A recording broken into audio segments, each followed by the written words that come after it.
Hi everybody, welcome back to Cassandra's Garden. This is part 2 of the best garlic breadsticks you will ever make. It has been an hour and a half.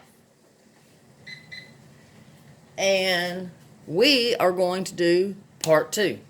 This is part 2 and check that baby out. It has completely doubled in size.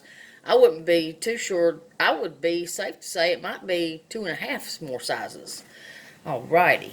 So, after your dough has risen for 1.5 hours. Now listen, you're probably thinking, wow, this is a long time to rise. And it is, because altogether it's going to be rising for 3 hours. Because when we form them into breadsticks, they got to rise another hour and a half. I would not recommend making this late in the evening. If you have to go to work in the morning, if you get up a little early, you can do this part, let it rise while you're at work, come home from work, roll them out into the breadsticks, let them rise an hour and a half, they'll be ready by dinner. Or if you don't have to work, or if you're not going to work that day, if you're off, I would start about 10 a.m., 11, 12, 10 a.m., between 10 and 12 if you want them for dinner, because they do have to rise for 3 hours solid. So here's what we're going to do. I have a little bit of sifted flour here in this bowl. We're going to go ahead and turn this out. And we're going to form them into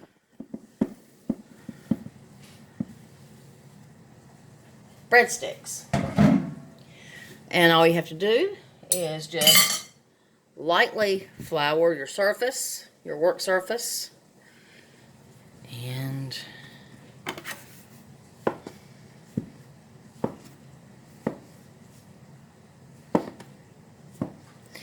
now this recipe, don't make a whole lot. You may have to make several batches of these because they're so good. 1, 2, 3,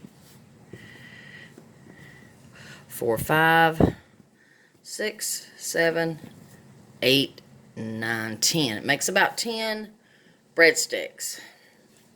And all you're going to do is just, that's how you do it right there. Just lightly. And this is a sanitized workplace. Now you don't want to get it too thin, because if you get it too thin, it's not going to be fluffy. It's going to be really crispy. Even though that looks small, trust me, it's going to double in size. And I've got a greased cookie sheet over here, and I'll be showing you that in just a second. I have a greased cookie sheet over here. You don't want to go no bigger than that, because they are going to get huge. Some of them are going to be massive. So, just got to get a good rolling start. There we go. Just roll it up. I know you're probably thinking, wow, she used her gloves to knead, and now she's using her hands to... You know what? I forgot my gloves again, so y'all just have to forgive me on this one. This can be rolled out just a little bit more. Just a little bit. I'll show you what it looks like in the end on the pan. Because you kind of push down a little bit and you got to roll. Make them smooth. And these are going to rise for another hour and a half, and that gives my spaghetti time to bake. We don't want to roll them out too thin, because you want that fat roll, you know. You want that good old fat, fluffy breadstick roll.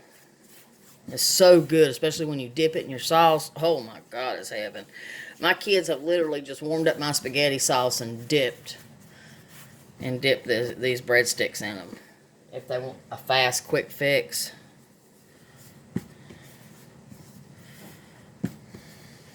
But my son completely wigged out. When I told him I was making these again tonight, he was like, oh my God. Like he loved these breadsticks. I'm going to tell you something. You'll never, ever want to go to Olive Garden again after you make these. I'm serious. You'll be daydreaming about your homemade breadsticks. There's what they look like. Then I have another pan over here. I'll set that to the side. And I have a very used pan over here for the remainder, because they got to be spaced a couple of inches apart, because they are going to rise, and they are going to get wide as they bake too. So they may look like little shrimps right now, but they're going to get fat and they're going to get wide. That's you know, some things you don't want fat, but you want these fat. They're going to be fat and fluffy and light and airy and just absolutely delicious, bursting with flavor. And also, after they're baked, they look really beautiful, and it makes a nice presentation on your table when you put them in a basket, or if you serve them on a platter. Everybody loves it. We're going to be back for part 3 here in just a few minutes after we get them baked, and I'll show you what kind of topping you put on them.